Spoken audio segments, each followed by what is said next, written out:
Balitang Pulis Gabo. Magandang umaga mga ka-OK. Good morning, lungsod ng Olongapo. Panibagong araw ng pagbabalita, ang inyong Pulis Gapo. Ngayong umaga, ako po si Police Corporal Arwin B. De La Cruz. Ako naman po si Police Master Sergeant Jason Argonilio.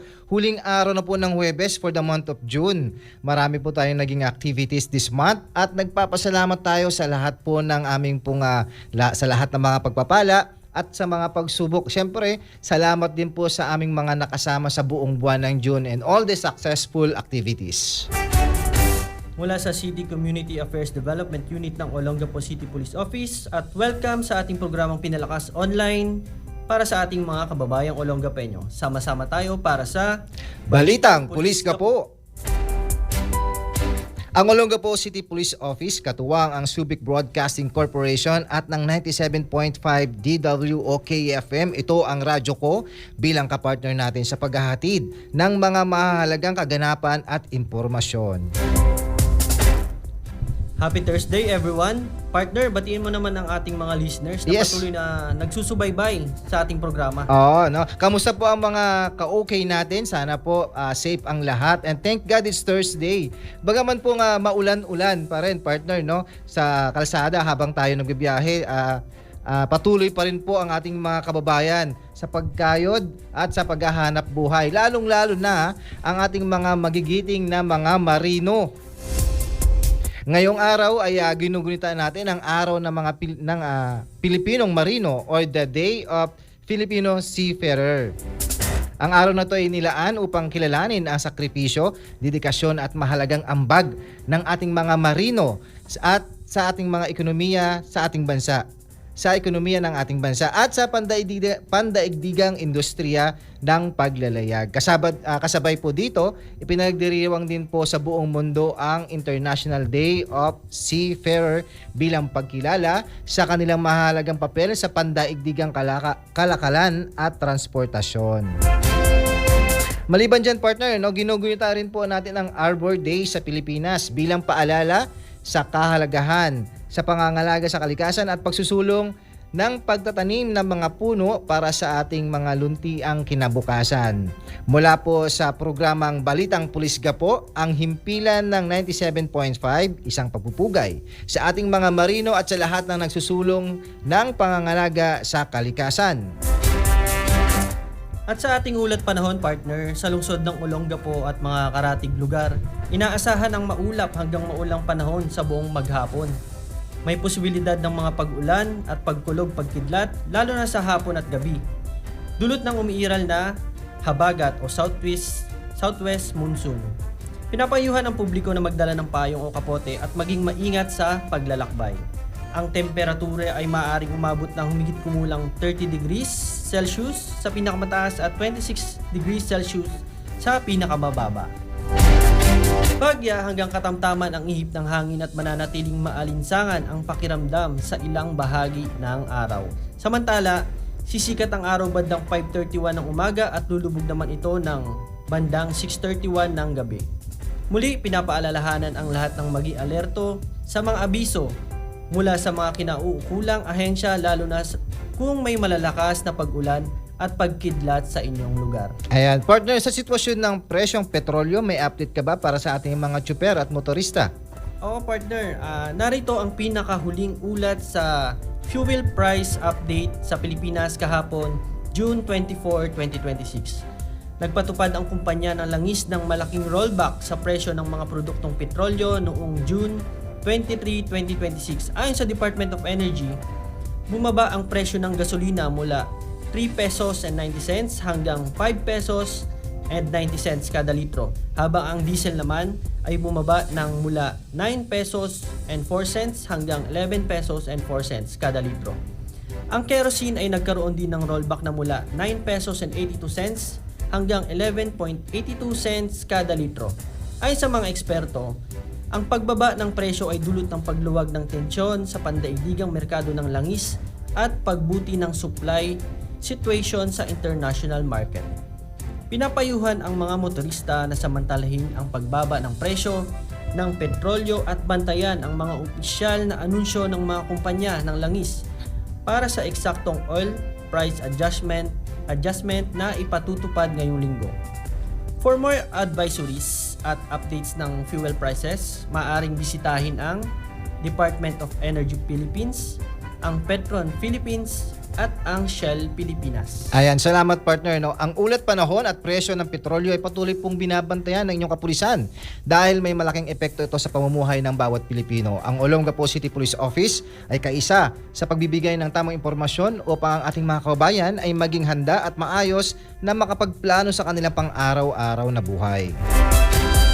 Kaisa ng bawat Olongapeño ng mamamayang Pilipino na itataguyod natin ang mga adhikaing makapagbigay ng impormasyon upang maging tulay na mapaganda ang ugnayan ng kapulisan, pamahalaan at mamamayan tungo sa isang ligtas na bansa. Maraming salamat po sa inyong patuloy na pakikiisa para sa isang ligtas, maayos at mapayapang Olongapo.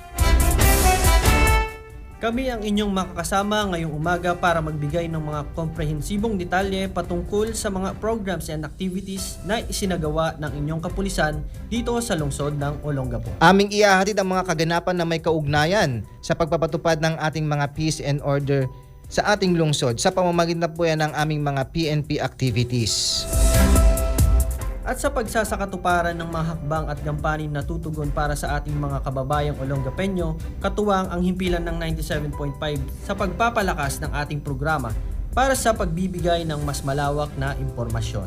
Abangan din po ninyo ang aming mga safety tips na naglalayong mapanatili ang kaligtasan at seguridad ng ating mga ka-OK.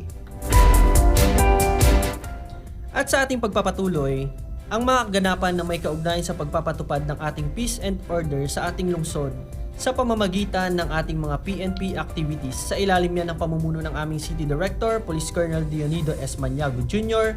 at sa pagsasakatuparan ng gampanin na tutugon para sa ating mga kababayang Olongapeño. Sa ilalim ng pamumuno ng aming Chief PNP, Police General Jose Melencio Corpus Nartates Jr. na may layuning mapagtibay ang magandang ugnayan sa ating komunidad. Kasama ng Police Regional Office 3 sa pamumuno ng ating Regional Director, Police Brigadier General Jess B. Mendez, kaakibat ang ating mga partner agencies upang maabot ang ating kababayan. Bagong PNP para sa bagong Pilipinas, serbisyong mabilis, tapat at nararamdaman. At sa pagpapatuloy mga ka-OK, ang datos ng ating weekly accomplishment report mula po yan noong June 15 hanggang June 21 ngayong taong 2026 bilang bahagi po ng aming previous week. Sa kabuuan po, mayroong 26 total arrested ang Olongapo City Police Office sa pangungunayan ng aming City Director, Police Colonel Dionido S. Maniago Jr. mula po sa isinagawang magkakahiwalay na anti-criminality operations. Siyempre kasama na dyan ang ating mga operations against illegal drugs, ang ating campaign against illegal gambling, and also the manhunt operation na isinasagawa ng ating mga kapulisan.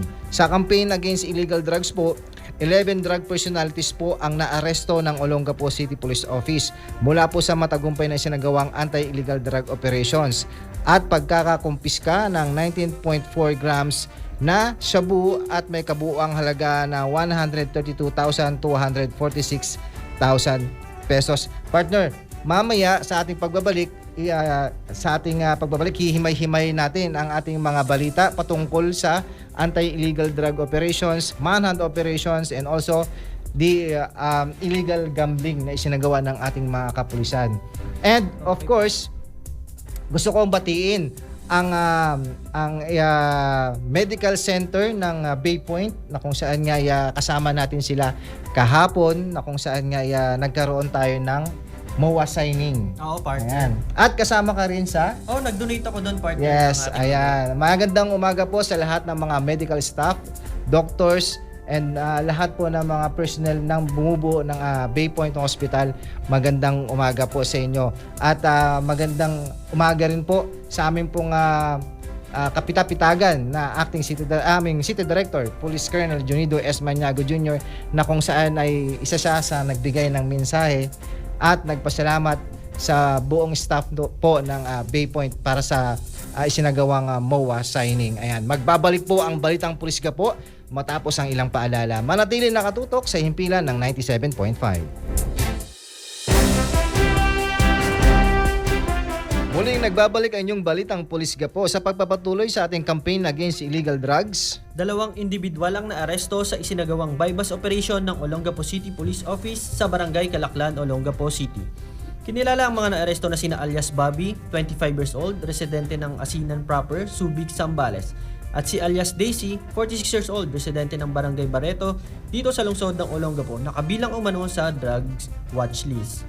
Based sa report, dakong 9:30 ng gabi noong June 16, 2026, nagsagawa ng anti-illegal drug operation ang City Drug Enforcement Unit o CPDEU, katuwang ang drug enforcement operatives ng Police Station 1 sa kahabaan ng Ohio Street, Barangay Calaklan, lungsod ng Olongapo.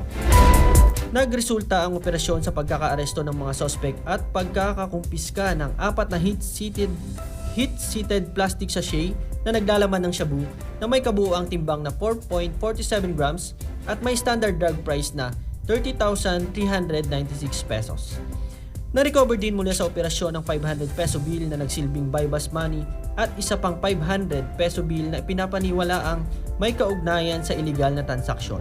Matapos ang operasyon, dinala ang mga naarestong suspect at ang mga nakumpiskang ebidensya sa tanggapan ng CPDEU para sa kukulang dokumentasyon at pagsasampa ng mga kasong paglabag sa Republic Act 9165 o Comprehensive Dangerous Drugs Act of 2002.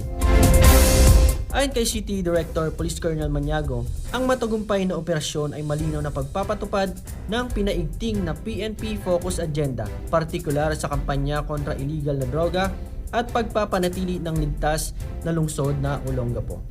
Ang sunod-sunod na tagumpay na ito ay patuloy na nagpapatunay sa higit na pinalakas na intelligence monitoring ng Olongapo City Police Office at sa determinasyon ng kapulisan na panatilihin ang kaayusan at kaligtasan ng bawat komunidad. Bit-bit ang 4 na layunin na pagbibigay ng serbisyong mabilis, tapat at nararamdaman. Samantala sa ating namang accomplishment on wanted persons, matagumpay na naaresto ng Olongapo City Police Office sa ilalim ng pamumuno ni Police Colonel Jonido Maniago Jr., City Director, ang 3 most wanted persons at 11 pang wanted na individual sa magkakahiwalay na operasyon na isinagawa ng Pulis Gapo sa loob ng 1 linggo. Base sa report nitong June 20 na aresto ng tracker team ng Police Station 2, katuwang ang Olongapo City Intelligence Unit at Regional Intelligence Unit ng Police Regional Office 3 ang isang 27 years old na lalaki sa Barangay New Ilalim, Olongapo City sa bisa po ng warrant of arrest para sa kasong qualified theft under Article 310 ng Revised Penal Code na inisyu ng Regional Trial Court Branch 74, Olongapo City, na may nirerekomendang piyansa na 120,000 pesos. Noong June 15 naman po, araw ng Lunes, naaresto naman ng tracker team ng Police Station 3 ang isang 30 years old na lalaki sa Barangay New Calalake, lungsod ng Olongapo para sa kasong statutory acts of lasciviousness under Article 336 ng Revised Penal Code na may nirerekomendang piyansa na 108,000 pesos. Samantala, noong June 16 naman po, araw ng Martes, naaresto ng tracker team ng Police Station 4 ang isang 55 years old na lalaki sa Barangay Old Cabalan, lungsod ng Olongapo, sa bisa ng warrant of arrest para sa iba't ibang kaso kabilang ang 5 counts ng statutory acts of lasciviousness at kasong rape through sexual assault sa ilalim ng Revised Penal Code na may kaukulang piyansa na 108,000 pesos bawat bilang para sa statutory acts of lasciviousness at 200,000 pesos naman po para sa kasong rape through sexual assault. Bukod po sa 3 na arestong most wanted persons, naaresto rin po ng Olongapo City Police Office ang 11 other wanted persons na may iba't ibang kasong kinakaharap sa magkakahiwalay na 1 linggong operasyon. Ang Olongapo City Police Office ay patuloy po sa pagpapatupad ng mas pinaigting na manhunt operations bilang bahagi ng kanilang kampanya para sa pagpapatupad ng hustisya at pagpapalakas ng kapayapaan at kaayusan sa komunidad. Patuloy ang kampanya ng Olongapo City Police Office laban sa iligal na sugal sa ating lungsod. Kaugnay nito, 3 individual ang naaresto ng mga tauhan ng Police Station 2 ng Olongapo City Police Office matapos maaktuhan sa umano'y iligal na sugal sa Barangay West Tapinac, Olongapo City. Ayon sa ulat, dakong 11:30 ng gabi noong June 18, 2026, nagsasagawa ng mobile patrol ang mga pulis sa kanilang area of responsibility nang mamataan nila ang isang nagpapatuloy na laro ng illegal na sugal na Caracruz sa kahabaan ng 5th Street, Barangay West Tapinac. Agad na inaresto ng mga operatiba ang 3 sangkot kabilang ang isang hinihinalang financer ng sugal at 2 mananaya. Nakumpiska mula sa mga sospek ang 3 piraso ng 1 peso coin na barya na ginamit bilang pangara at 750 pesos na nagsilbing bet money na may iba't ibang denominasyon. Dinala ang mga naarestong individual at mga nakumpiskang ebidensya sa Police Station 2 para sa kaukulang dokumentasyon at pagsasampa ng kasong paglabag sa Presidential Decree 1602 o Batas Laban sa Ligal na Pagsusugal. Ang Olongapo City Police Office ay patuloy na nagpapaalala sa publiko na ang pakikilahok sa illegal gambling ay mahigpit na ipinagbabawal at may kaukulang kaparusahan. Ito ay bahagi ng aming patuloy na kampanya upang matiyak ang kapayapaan, kaayusan at kaligtasan ng ating komunidad. Samantala, 2 dating miyembro ng underground mass organization ang formal pong nagpahayag ng kanilang pagtalikod at pag-withdraw ng suporta sa gawaing may kaugnayan sa insurgency sa Olongapo City. Base po sa report, dakong 2:15 ng hapon noong June 16, pinangunahan ng Olongapo City Mobile Force Company o CMFC, katuwang ang Olongapo City Intelligence Unit, Provincial Intelligence Team ng Zambales at Regional Intelligence Unit ng Police Regional Office 3 at ng Police Station 6 ang isinagawang withdrawal of support activity sa may Camp Lieutenant General Manuel F. Cabal sa Barangay Barreto, lungsod ng Olongapo. Kinilala ang individual na sina alias Linda, 55 years old at alias Mary, 22 years old na kapwa residente sa may Sitio Iram, Barangay Cabalan dito sa ating lungsod. Sa pamamagitan po ng isinagawang programa, voluntaryo po nilang ipinahayag ang kanilang pag-withdraw ng pagsuporta at pakikisa sa mga layunin ng pamahalaan at sa kapayapaan at kaunlaran ng komunidad. Matapos ang sinagawang documentation at tactical interview, pinagkalooban sila ng paunang tulong pinansyal at grocery items bilang bahagi ng reintegration at assistance program ng pamahalaan. Patuloy naman pong isinusulong ng Olongapo City Police Office ang mga programang naglalayong hikayatin ang mga individual na talikuran ang anumang kaugnayan sa mga grupong nagdudulot ng kaguluhan sa halip na magkaisa sa pagtataguyod ng kapayapaan at kaayusan sa ating komunidad. Samantala, isang aksidente sa kalsada ang naitala sa Barangay West Bahak-Bahak, Olongapo City na nagresulta sa pagkasugat ng isang motorcycle rider at pagkasira ng 2 sasakyan. Base sa report, naganap ang insidente dakong 11:20 ng umaga noong June 16, 2026 sa kahabaan ng National Road Sibol sa harap ng JNT Building sa Barangay West Bahak-Bahak. Sangkot sa aksidente ang isang puting Toyota Innova na minamaneho ng isang 69 years old na lalaki na residente ng Barangay Old Cabalan at isang itim na Suzuki Smash motorcycle na minamaneho ng isang 22 years old na residente ng Dinalupihan, Bataan. Batay sa paunang investigasyon, binabagtas ng Toyota Innova ang Rizal Avenue mula ulo ng Hapo, Rotonda patungong Barangay Old Cabalan. Pagdating sa lugar ng insidente, nagtangkang mag-U-turn ng sasakyan upang bumalik sa direksyon ng ulo ng Apo. Habang isinasagawa ang pag-U-turn, nabangga nito ang motorsiklo na diretsyong bumibiyahe sa tamang linya at may right of way. Dahil sa lakas ng impact, tumilapon at natumba ang motorsiklo sa kalsada. Nagtamo ng pinsala ang rider at agad na isinugod ng Barangay West Bahak-Bahak Rescue Team sa James L. Gordon Memorial Hospital upang mabigyan ng kaukulang lunas. Kapwa nagtamo ng pinsala ang 2 sasakyan habang patuloy pang inaalam ng mga otoridad ang kabuang halaga ng nasirang ari-arian. Ang kasalukuyan, nasa kustudiya ng Traffic Enforcement Unit ang sangkot na sasakyan para sa karagdagang investigasyon at kaukulang disposisyon ng kaso. Pinapaalalahanan naman ang lahat ng motorista na maging maingat sa pagmamaneho, sumunod sa mga batas trapiko at tiyaking ligtas ang bawat maniobra sa kalsada upang maiwasan ang kapahamakan. Ayan po, paglilinaw lang mga ka-okay, ang programang ito ay limitado sa pagbibigay ng detalye upang mapangalagaan ang kanilang personal na impormasyon alinsunod po sa maiiral nating batas patungkol po sa Data Privacy Act. Ang Olongapo City Police Office ay patuloy na nagpapaalala sa publiko na iwasan ang anumang uri ng karahasan at pangkiisa sa ating mga programa para sa kapayapaan at kaayusan ng komunidad.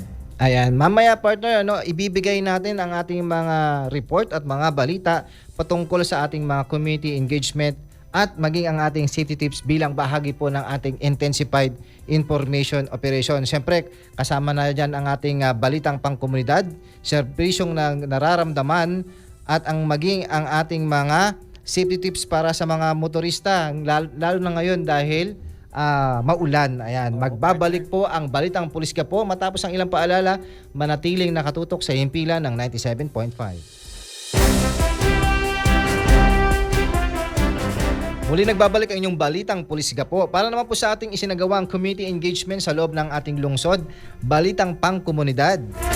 Nagpulong ang Olongapo City Police Office at kinatawan ng lokal na pamahalaan upang talakayin ang pagpapalakas ng pagpapatupad ng mga batas trapiko sa lungsod ng Olongapo.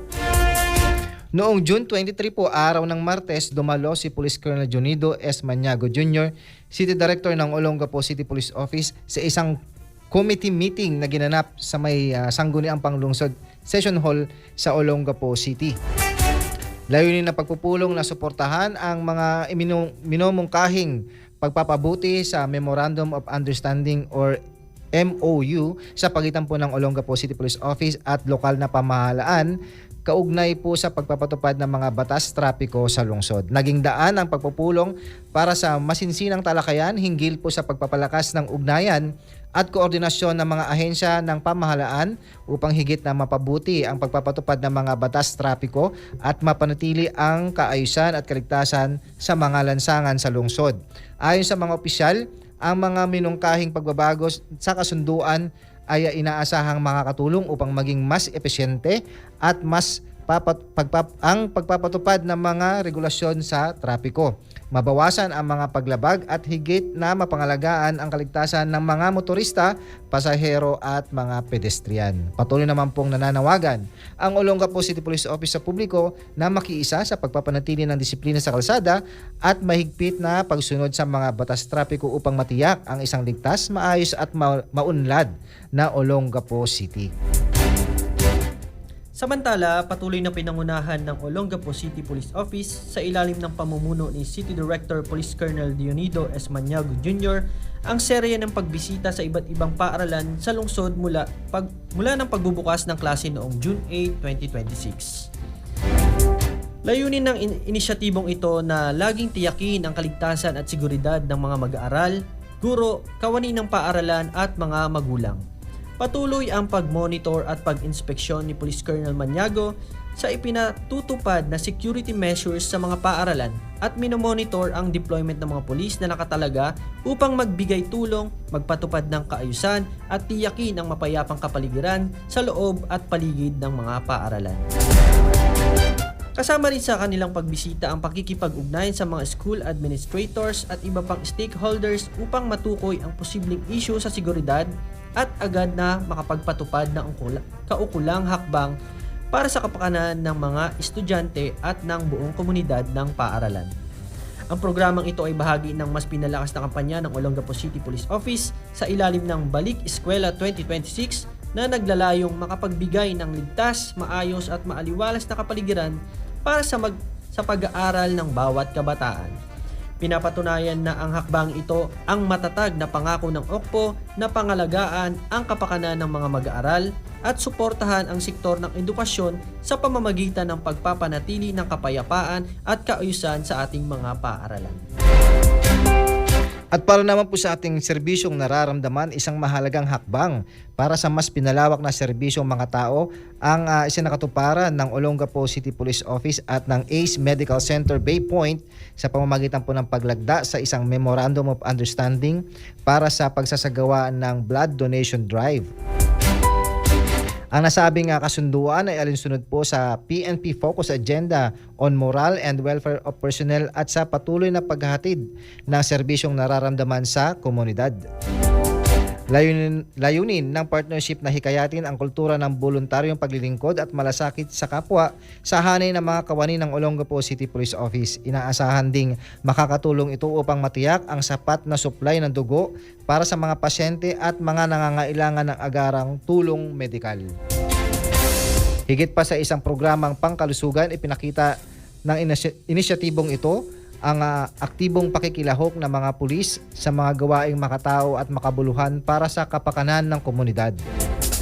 Sa pamamagitan po ng kasunduang ito, muling pinagtibay ng Olongapo City Police Office ang kanilang pangako maglingkod hindi lamang po sa pagpapanatili ng kapayapaan at kaayusan, kundi maging isang ligtas o magligtas ng buhay sa pamamagitan po ng isang bloodletting activity kung saan nga po nagpapakita ng tunay na malasakit at pagkakawang gawa. Patunay ito na ang serbisyo ng kapulisan ay hindi lamang po nasusukat sa pagpapatupad ng batas, kundi pati na rin po sa kanilang kahandaang tumulong at magbigay ng pag-asa sa oras ng pangangailangan. At yan po ang aming mga accomplishment on community engagement and intensified information operation para sa inyo mga ka-OK. Ang lahat ng mga aktibidad na ito ay bahagi ng aming adhikain na isulong ang mga programa ng PNP sa pamamagitan ng Community Affairs and Development. Kaya naman hinihikayat namin ang lahat na makiisa upang mas lalo natin mailapit sa ating mga kababayang Olongapeño ang serbisyo publiko ng Pulis Gapo. Sa pagpapatuloy, dumako naman tayo sa pamimigay ng safety tips bilang bahagi ng aming pagpapaigting ng Intensified Information Operation para sa ating mga ka-OK na talaga namang kapaki-pakinabang. Isang ligtas at mapayapang lungsod ang layunin ng ating mga kapulisan. Ayan, partner, no, safety tips naman tayo para sa ating mga motorista sa kalsada. Mga kababayan, manatili pong ligtas sa kalsada ngayong tag-ulan. Magdahan-dahan po sa pagmamaneho. Ang basang kalsada ay madulas at maaaring magdulot ng aksidente, lalo na po sa ating mga motorista. Panatilihin ang ligtas na distansya sa sasakyan kung nasa unahan ninyo upang magkaroon po ng sapat na oras para makapagpreno kung kinakailangan po ng biglaang paghinto. Siguraduhin pong maayos ang kondisyon ng preno, gulong, ilaw at windshield ng wiper bago po bumiyahe. Yan, napakahalaga yan kasi yan po yung dapat nating inuuna, partner, bago tayo maglakbay. Buksan ang headlight kapag maulan o mababa po ang visibility upang mas madali po natin makita ang mga motorista at mga palikong mga daan. Partner, iwasang dumaan din sa mga bahang kalsada kung hindi sigurado sa lalim ng tubig. Huwag gumamit ng cellphone habang nagmamaneho upang maiwasan ang disgrasya. Para sa mga nagbumotorsiklo, magsuot ng helmet at rain gear na hindi nakahahadlang sa malinaw na paningin. At ang mga pedestrian, dapat tumawid lamang sa mga tamang tawiran at maging maingat sa mga sasakyang maaaring madulas sa basang kalsada. Tandaan, ang pag-iingat sa daan ay hindi lamang para sa sariling kaligtasan kundi para rin sa kapakanan ng iba. Maging alerto, disiplinado at responsable sa bawat biyahe ngayong tag-ulan. At syempre, hindi natin pwedeng isawalang bahala, partner, no? Yung mga insidente ng mga lindol na kung saan nga po ay naapektuhan po ang mga parteng Visayas at Mindanao. Narito po ang mga safety tips sa panahon ng lindol bago, habang at pagkatapos ng pagyanig upang masiguro po ang kaligtasan ng pamilya at komunidad. Ang pinakamahalagang tandaan ay ang drop, cover, and hold habang lumilindol po at maging maagap sa paghahanda ng mga emergency go bag bago po mangyari ang mga sakuna. Partner, bago ang lindol, ano mga dapat gawin? Bago ang lindol, siguraduhing matibay ang bahay, suriin ang pader at poste at bubong. Ikabit ang mga mabibigat na gamit gaya ng cabinet, TV at refrigerator. Maghanda ng emergency go bag na may tubig, pagkain, flashlight, first aid kit, gamot, at whistle. Alamin ang ligtas na lugar sa loob ng bahay, malayo sa bintana, salamin at mabibigat na bagay. Turuan ang mga bata ng tamang aksyon kapag lumilindol. Ayan, habang lumilindol, partner, ano naman ang dapat na o wasto nating gawin? Ganito ang dapat nating gawin habang lumilindol.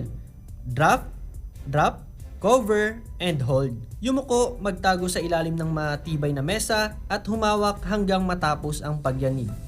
Huwag gumamit ng elevator kung nasa gusali. Lumayo sa salamin at bintana upang maiwasan ang pinsala mula sa basag na bubog. Kung nasa labas, manatili sa open area, iwasan ang mga poste, puno at gusali. Kung nasa kusina naman, patayin agad ang kalan at isara ang LPG tank.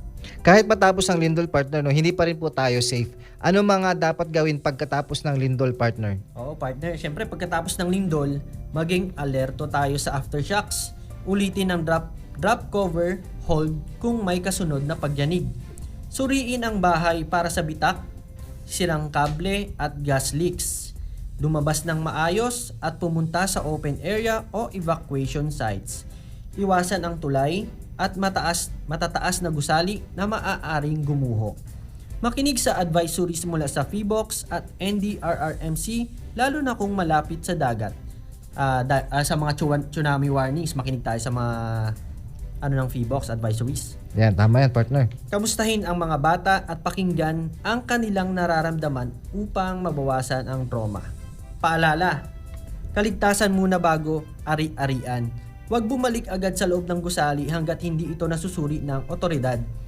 Maghanda ng emergency contacts gaya ng barangay hotline at NDRRMC numbers. Ayan, kung sakali man po na kailangan po ng inyo ng emergency, pwede po natin tawagan ang 911. Ayan. Oo, partner, tama. At yan po ang aming mga safety tips for today. Naway meron po tayong napulot na aral at mag-ingat po tayo lagi mga ka-okay. At para naman po sa ating updated na OCPO activities and accomplishment, please follow our Facebook page at Pulis Gapo Disiplinado. And please give us your likes, comments, and shares na rin po sa aming Facebook account at Olongapo City Police. Diyan po ninyo makikita ang aming mga conducted activities and accomplishment. And also, please follow our YouTube channel at Olongapo City Police. At syempre, kung saan po ninyo kami napapakinggan, ang 97.5 DWOK FM, ito ang radyo ko. At nais din po namin i-promote ang programang Sumbong Nyo, Aksyon Agad, Lunes hanggang Biyernes, 12:30 to 1:30 PM. Ganun din ang official Facebook page ng Philippine National Police at Police Regional Office 3. At ang Police News Network Facebook page. At yan po ang hatid namin mga mahalagang impormasyon mula sa Olongapo City Police Office. Maraming salamat po sa oras ng inyong pakikinig sa ating programa ngayong umaga. Laging tandaan, ang usaping kaligtasan ay usapin ng bawat mamamayan. Ako po ang inyong Police Gapo, Police Corporal Arwin B. De La Cruz. Muli po ang pamunuan ng Olongapo City Police Office. Ang alam po ng aming City Director Police Colonel Junido S. Maniago Jr. kasama ang aming Public Information Officer Police Lieutenant Mary Ann Sadaba. Kami po ay taus-pusong nagpapasalamat sa pamunuan ng Subic Broadcasting Corporation at sa himpilan ng 97.5 DWOK FM. Sa aming pong station manager, Ma'am Amelia Jane Gordon, kasama sina DJ Miko, Sir Andrew, and the rest of the team. Salamat po for giving us the valuable opportunity to amplify our Police Gapo accomplishment reports and activities. At syempre sa ating pong mga viewers and listeners na walang sawang sumusuporta sa amin upang may taguyod namin ang aming layuning protektahan at pagsilbihan ang ating mga kababayan dito sa ating pinakamamahal na lungsod. Dito sa lungsod ng Olongapo. Ako po si Police Master Sergeant Jason Argonillo. Magsama-sama tayong muli sa susunod na Huwebes upang makinig ng ating mahalagang impormasyon dito lamang sa Balitang Police Gapo.